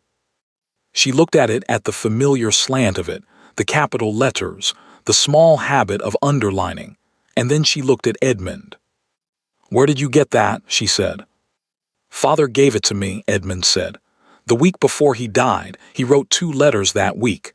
You have yours, I have mine." I don't have mine, she said carefully. You'll find it with the estate documents. He left it with the solicitor to be given to you when the trust transferred. He paused. He wrote to me separately to explain his thinking. His thinking, she said. About the arrangement, about why he set it up the way he did, why he gave me trusteeship rather than— Edmund stopped. He was worried about you, Cecily, after he died. He thought he knew you were capable, he said so, but he thought the transition would be difficult and he wanted someone to. Edmund. He wanted someone to look after you. The word sat in the room. She had expected this, had told the Duke this was the angle, the one Edmund would press. She had thought herself prepared for it. She had not, she realized, been entirely prepared for hearing it in her father's context. For the small, sharp pain of it, not because it changed anything, but because she could hear, underneath Edmund's use of it, the genuine thing her father had felt, the love in it, the worry. The fact that Edmund had taken a true thing and made it into a tool was so entirely Edmund that it almost broke something in her. He wanted someone to look after me, she said, and you decided that meant the accounts. I decided it meant keeping the estate stable. You sold the northern farmland. I made decisions. You forged my signature. He stopped. The room was quiet. Read the letter, he said. Whatever you think of me, read what he wrote. He trusted me, Cecily. He wasn't wrong to. I made mistakes, I know I did, but he wasn't wrong about. Give me the letter, she said. He pushed it across the table. She picked it up. She read it. Edmund was quiet. The Duke near the door was quiet. The fire was the only sound in the room.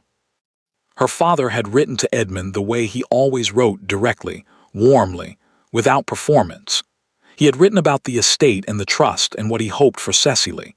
And it was, as Edmund had said, a letter full of love and worry and the particular helplessness of a man arranging the future as best he could from a position of knowing he would not see it. He had asked Edmund to look after her. He had not asked Edmund to manage her. He had not asked him to control the accounts or slow the trust transfer or represent himself as Cecily's guardian in ways that no legal document authorized. He had asked him to be a brother to a sister who was going to lose their father. He had believed Edmund would understand the difference. She folded the letter. She looked at Edmund. He was watching her with something she had not expected to see on his face. Not calculation, not the performance of regret, just something quiet and unguarded and tired. I know, he said before she could speak. I know what I did. I know it isn't. I know the letter doesn't change it. She looked at him. Then why did you bring it? She said. Because I wanted you to know that he trusted me, Edmund said. That it wasn't that I didn't, he stopped. I wanted it to matter, that he thought well of me. The room was very still.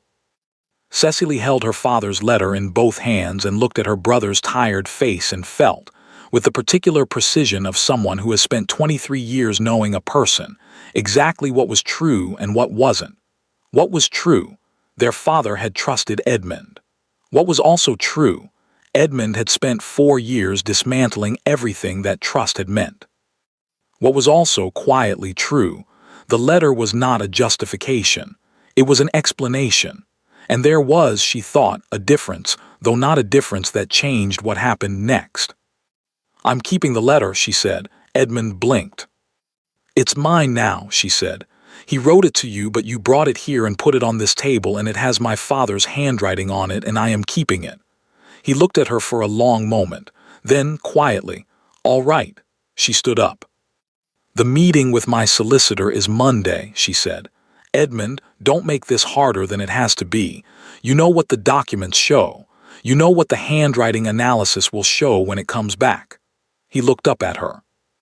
It's coming back, she said. The analysis, Thursday. His expression shifted. Cooperate with the process, she said. Return what can be returned. Make the accounting transparent. That's what I'm asking. It's less than you deserve and you know it. Edmund was quiet for a very long time. Then he said, the northern farmland.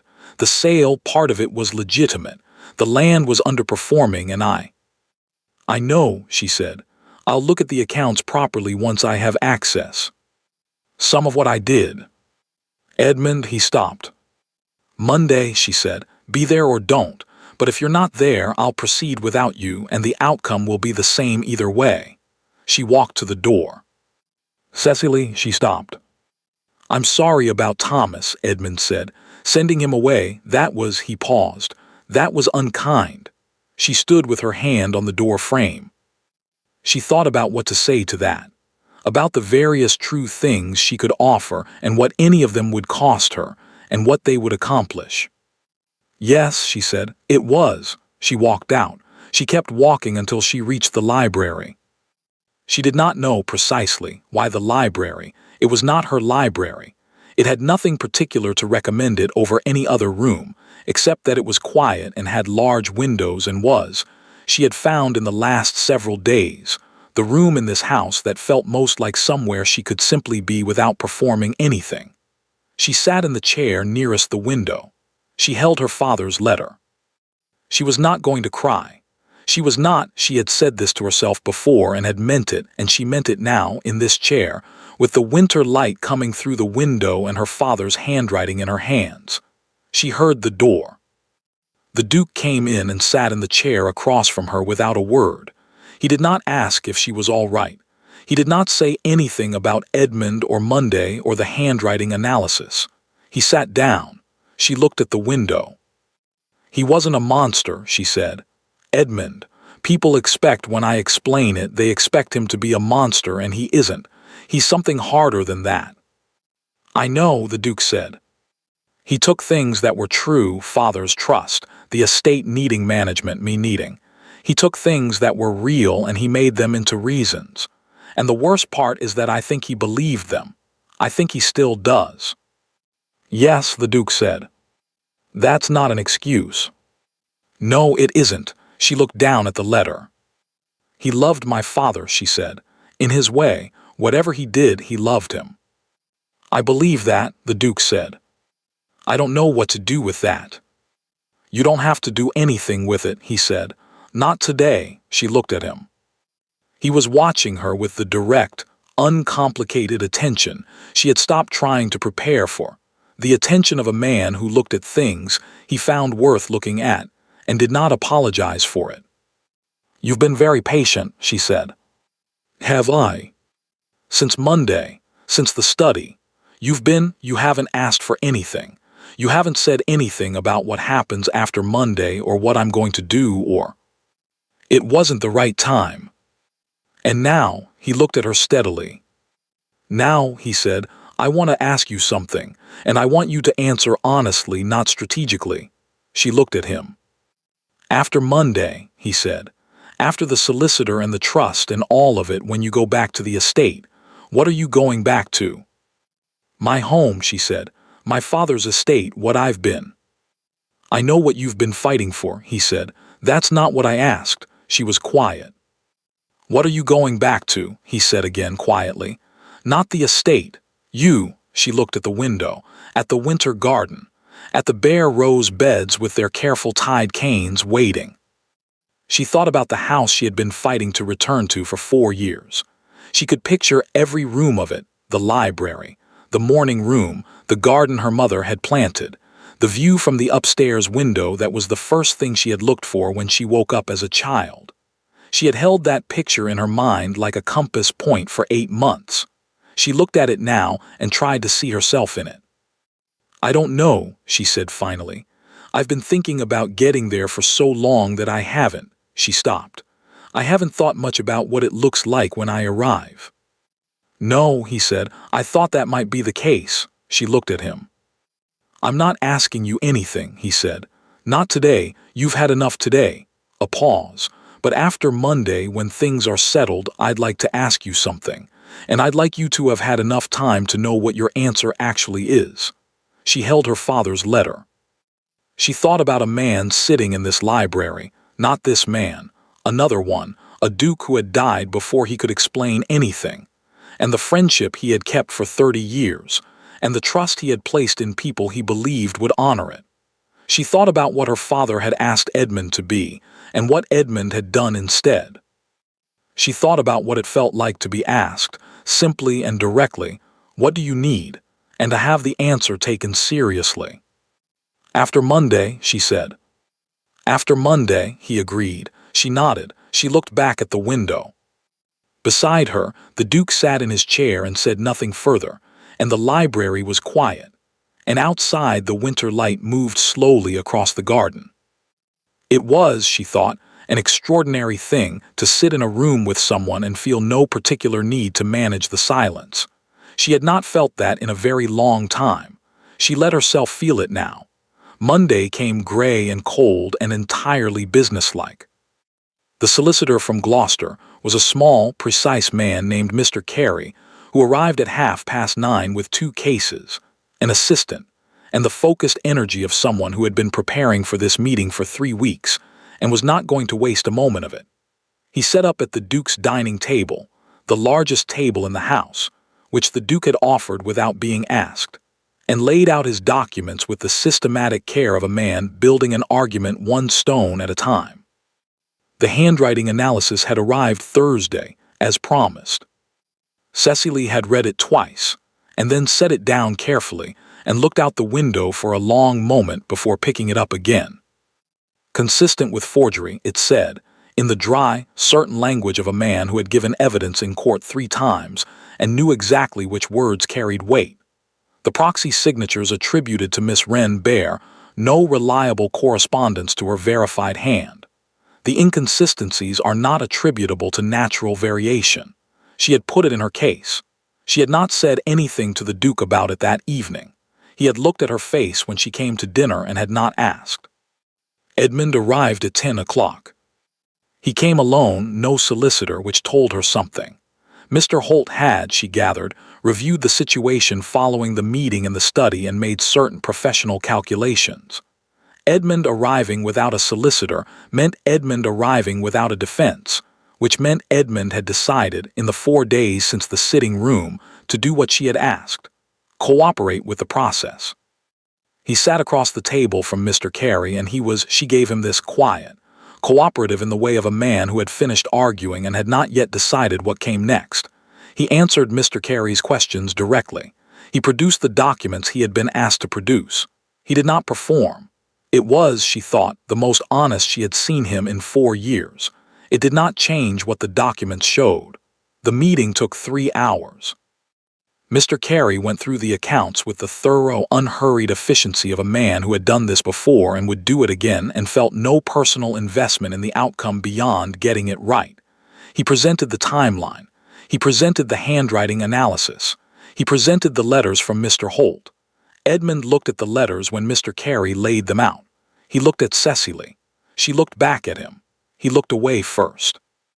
At 12:30, Mr. Carey set down his pen and said, "The trust will transfer to independent management by the end of the month. The account irregularities will be referred to the appropriate parties. The proxy signatures will be formally voided." He looked at his notes. "I would estimate the full resolution will take approximately 4 months, perhaps 3, if we encounter no complications." "We won't," Edmund said. Everyone looked at him. "I won't complicate it," he said. "I said I'd cooperate. I will." Mr. Carey looked at Cecily. She nodded. "Then I believe we have everything we need," Mr. Carey said, and began to pack his cases with the satisfied efficiency of a man whose work was done. Edmund left without speaking to her. He put on his coat in the hall and he paused just for a moment at the door, and she thought he was going to say something.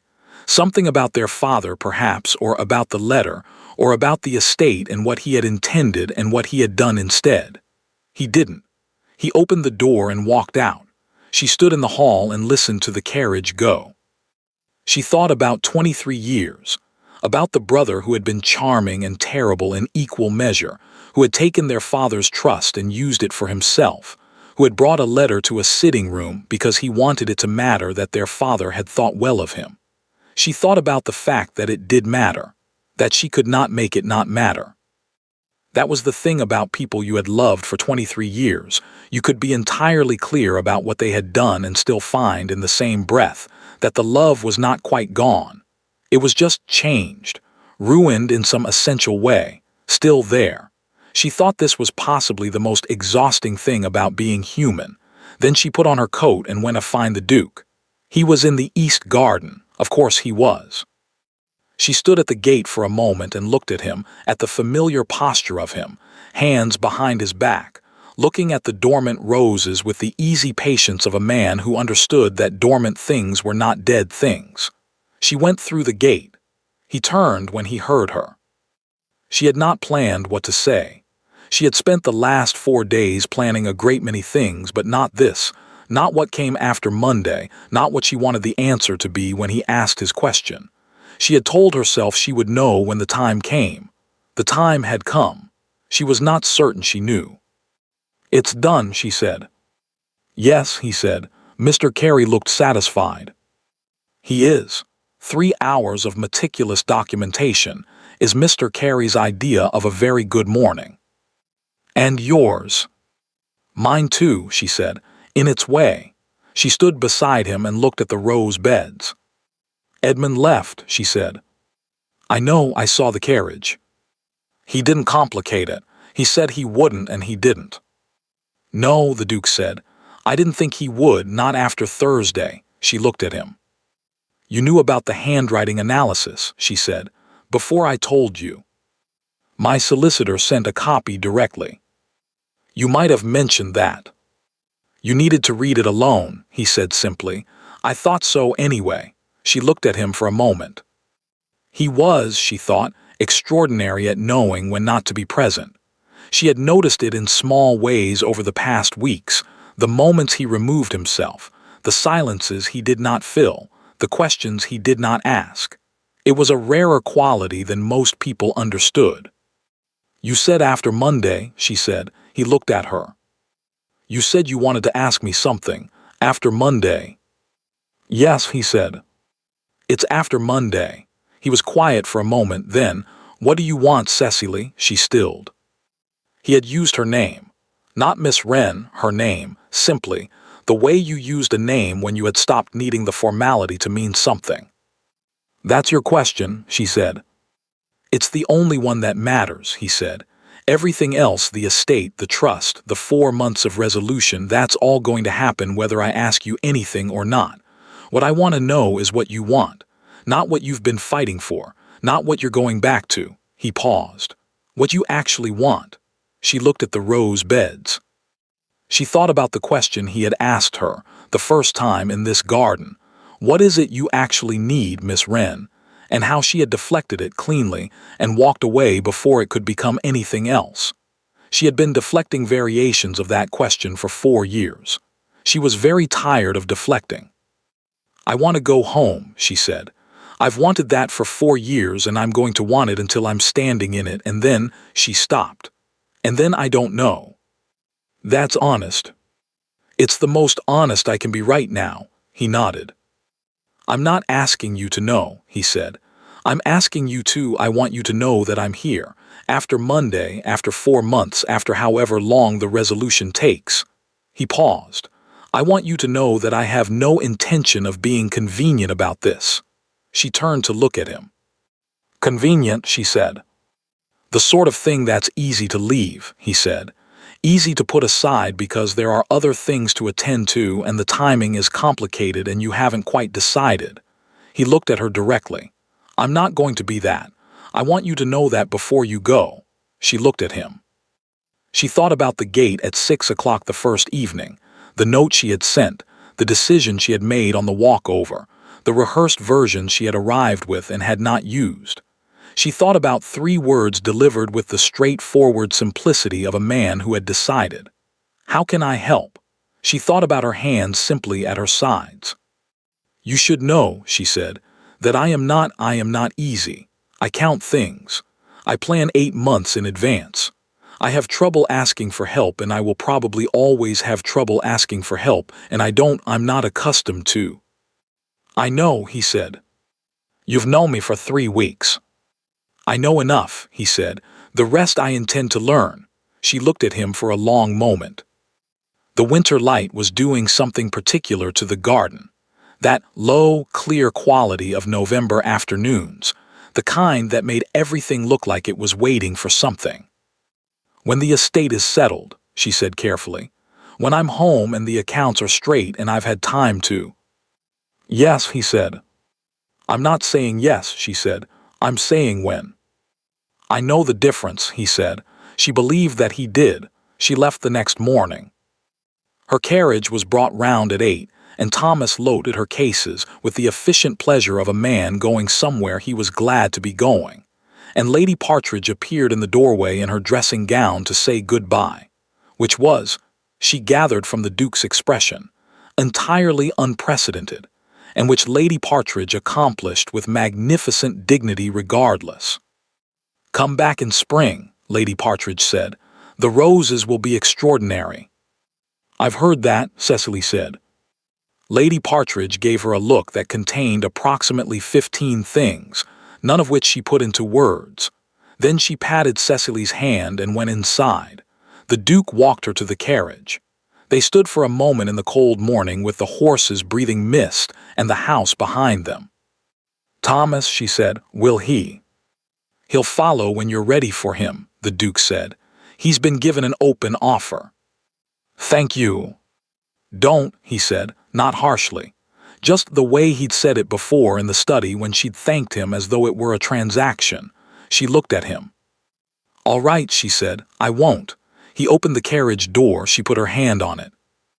She thought about the carefully rehearsed versions of the last 3 weeks, about all the times she had known exactly what she was going to say and how she was going to say it, about the long, careful discipline of managing everything herself and the way that discipline had been, slowly, gently, and entirely without her permission, made to feel like less of a necessity.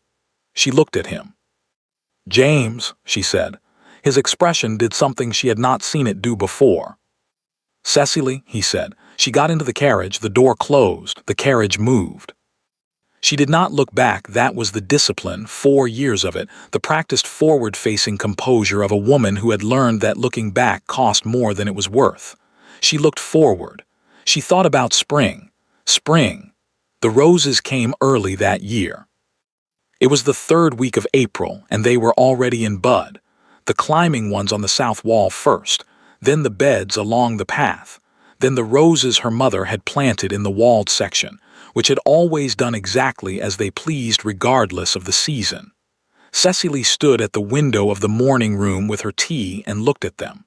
The estate looked like itself again.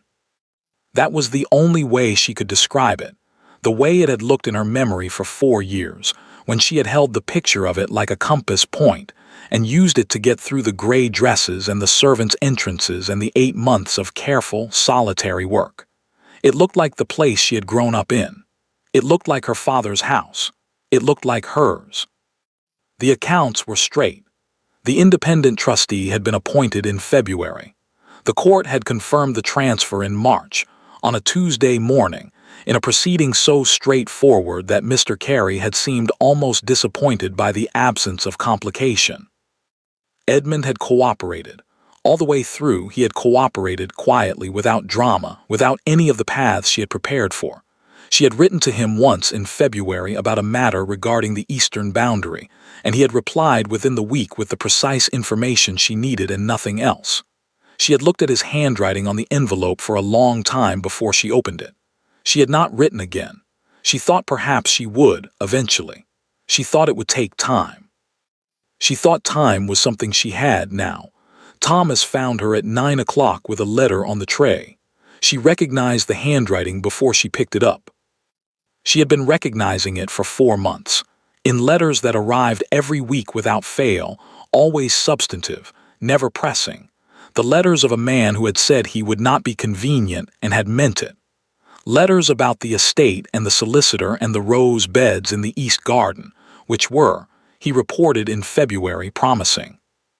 Letters about his aunt, who had developed strong opinions about the trust resolution and had communicated them at length to Mr. Carey's assistant, who had been very polite about it.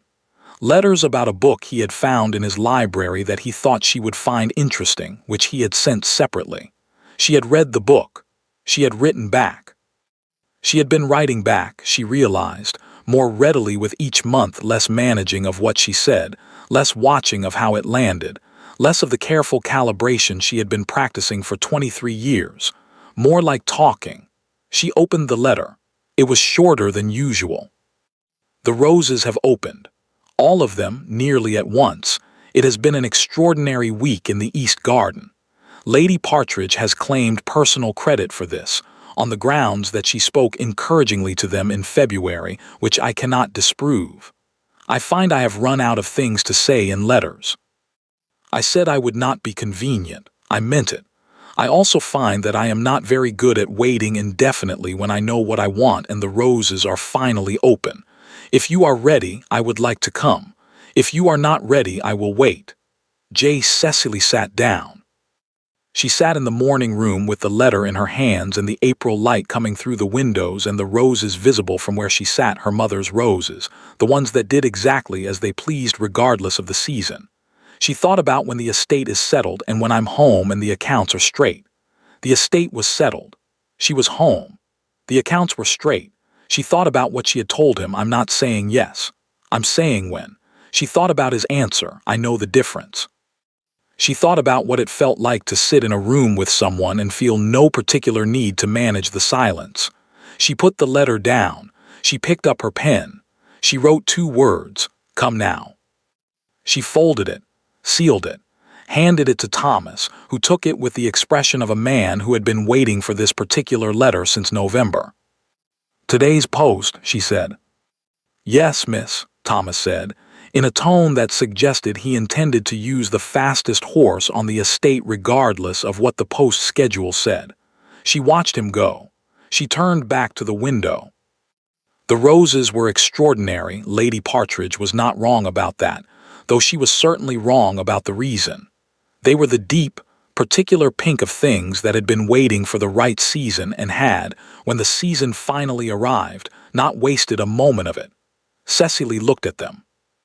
She thought about the first evening in the East Garden, the note she had written, the 3 versions of the conversation she had prepared, the way she had arrived with all her rehearsed lines and had not used any of them. She thought about her hands simply at her sides. She thought about her father's letter, which she kept in her desk now in the top drawer, and which she had read enough times that she could close her eyes and hear his voice in it, the warmth of it, the directness, the love that was entirely without complication. She deserves to be known. "Yes, Papa," she said quietly, to the morning room and the April light and the roses doing exactly as they pleased. "I know, he arrived on Thursday." She heard the carriage on the drive and did not go to the window. That was the old discipline, the practiced composure, the forward-facing. She went to the window. He was looking up at the house when she looked down. He saw her. He did not wave or gesture or perform any of the things a person might perform in that moment. He simply looked at her, with the direct and uncomplicated attention of a man looking at something he had been thinking about for some time. She looked back. Then she went downstairs. She opened the front door herself, not waiting for the footman, not managing the moment, simply walking toward it with her hands at her sides and no rehearsed version of anything in her head. He was at the bottom of the steps. He looked at her the way he had looked at her from the beginning, as though she were a fact he had noted and was entirely prepared to act on. "You came," she said. "You said come now," he said. "I came now." She looked at him. She thought about not convenient. And I know the difference, and 4 months of letters that had felt more and more like a conversation between 2 people who had stopped needing to manage what they said to each other. "The roses are open," she said. "I noticed," he said, "from the drive. My mother planted them." "I know, you told me, in January." She had told him. She had not remembered telling him, but she had, in one of the letters in the middle of a paragraph about the south wall, and he had remembered. She thought about her father, who had been a man who remembered things, the small, specific things, the things that told you a person had actually been listening. She thought about the kind of man you could trust with the things that mattered. She looked at James Ashford standing at the bottom of her steps in the April morning. "Come in," she said. "I'll show you the East Garden." He came up the steps. At the door he stopped beside her and said quietly, "Cecily." She turned. He was not going to make a speech, she could see that, and was grateful for it. He was simply looking at her with everything he intended plainly visible on his face, the way he had always looked at her, from the first evening in the drawing room to now. She looked back at him. "Ask me," she said. "Are you ready?" he said. "Not for the estate or the question or any of it. Are you ready?" She stood at the door of her father's house in the April light, with the roses open on the south wall and the morning ahead of her, and no version of this she had prepared for and no need, she found, of one. "Yes," she said.